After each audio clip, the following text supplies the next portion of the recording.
Well, now we've been discussing in 2 sessions the ways in which thought can conceal truth. And so now we have to come to the other aspect of the problem, which is how to get unbamboozled.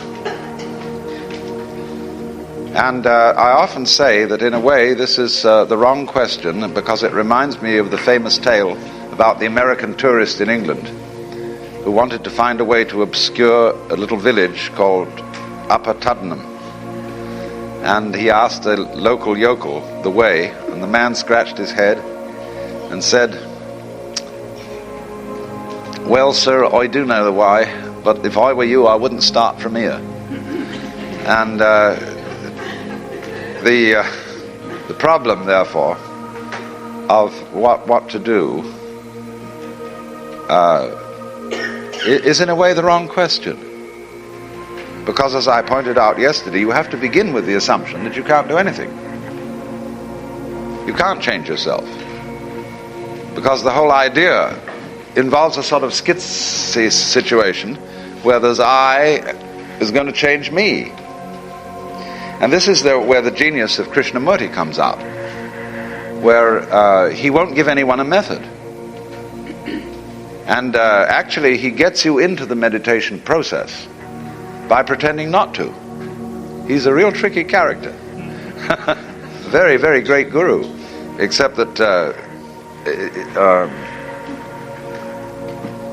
nobody really knows what to do with him. Because whenever you suggest that there might be something that you could do to bring your mind to tranquility or your heart to the knowledge of the ultimate reality, he says simply, "Well, why do you want to? Find out why you want to." And then he gives you a koan. And in a way, this gets you meditating naturally, instead of it being a kind of artificial process. You get so bugged by this questioning that you are involved in the koan process right away. And he's very insistent about this. But my own view is very generous. I think that all ways of meditation can be followed. And because even if some of them are folly, to quote Blake again, "The fool who persists in his folly will become wise." All is required that you keep at it.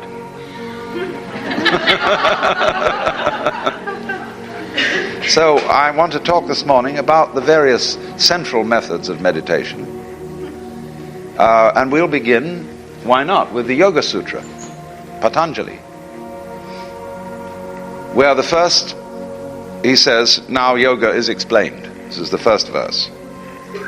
And the commentators point out that the word "now" means that this is a discourse following other discourses.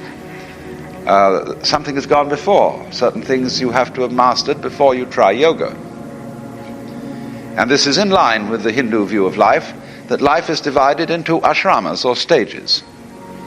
That you start out with the stage called brahmacharya, which is the studentship, and then you become grihastha, which is householder, and only after you fulfill the life of the householder do you take up yoga.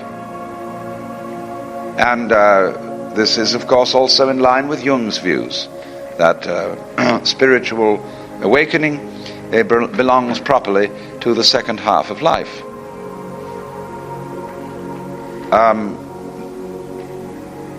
But you mustn't take that literally. The stages of life can be lived simultaneously, and they don't necessarily follow each other in chronological order. And today, the predominance of interest in yoga in the West is among young people.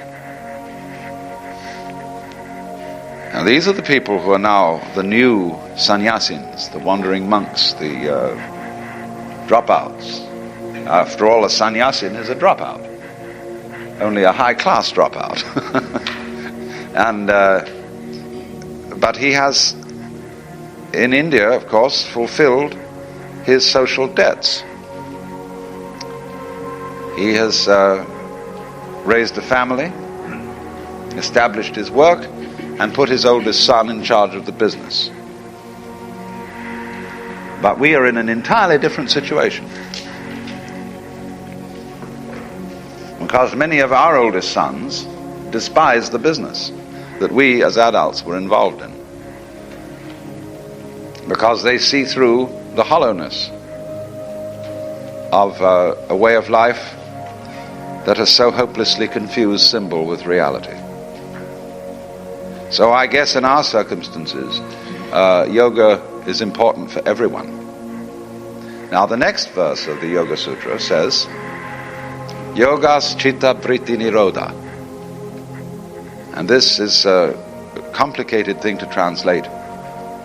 It says yoga is the cessation of turnings of the mind. Vritti means to turn, to be turbulent.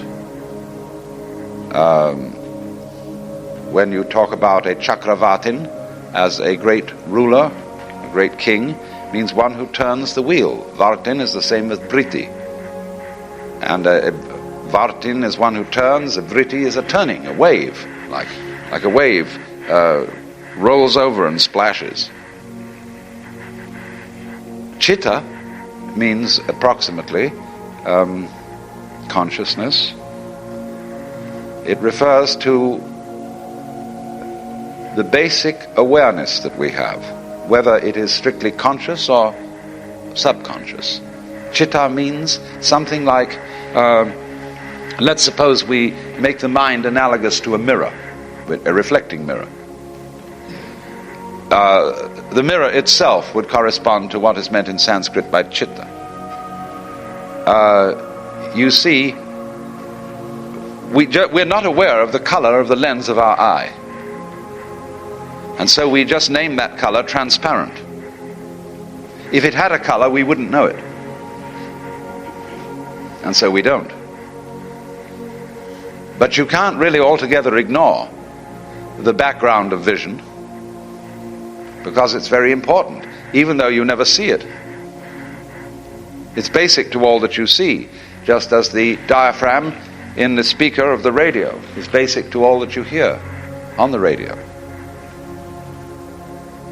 But so in the same way, there is something basic to all our sensations, and that is chitta.